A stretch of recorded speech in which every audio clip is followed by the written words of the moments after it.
Bonjour, si vous visionnez ceci, c'est que vous avez été accepté au sein de la Fondation SCP. Toutes mes félicitations. Je vais vous présenter en détail le département de la justice interne.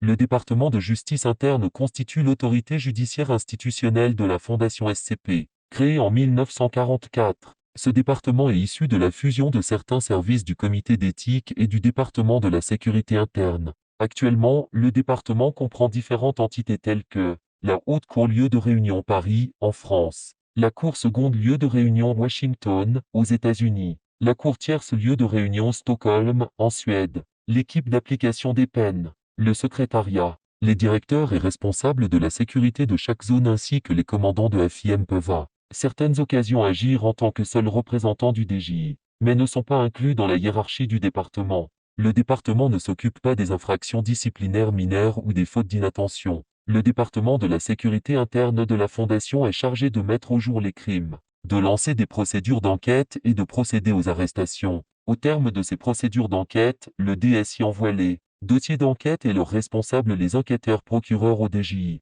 De ce fait, les procédures judiciaires n'incluent pas le principe de séparation entre le parquet et les enquêteurs.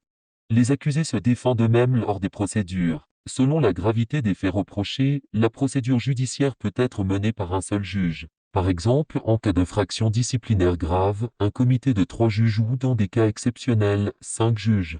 Les membres les plus expérimentés et les plus réputés du DJI se voient attribuer le poste de président de la Cour. Ils examinent les affaires et disposent d'une voix prépondérante pour statuer sur les votes en cas de désaccord entre les juges. Les crimes qui relèvent du chapitre 5e crimes commis par des États ou des entreprises ne sont pas sous la juridiction du DJI. Tous les suspects et documents relatifs au cas qui relèvent du chapitre 5e sont transférés à la CMO pour faire l'objet d'une procédure judiciaire en vertu de la Convention secrète No 76 des Nations Unies. Le département de justice interne est habilité à ordonner diverses sanctions. La peine de mort, des méthodes particulières d'application de la peine de mort, le licenciement avec restructuration de la personnalité, la restructuration de la personnalité sans licenciement, la rétrogradation, avec restructuration de la personnalité, la restructuration de la personnalité sans licenciement, la rétrogradation, le travail correctionnel, la mise à mort des proches d'un condamné par an, être cher, etc.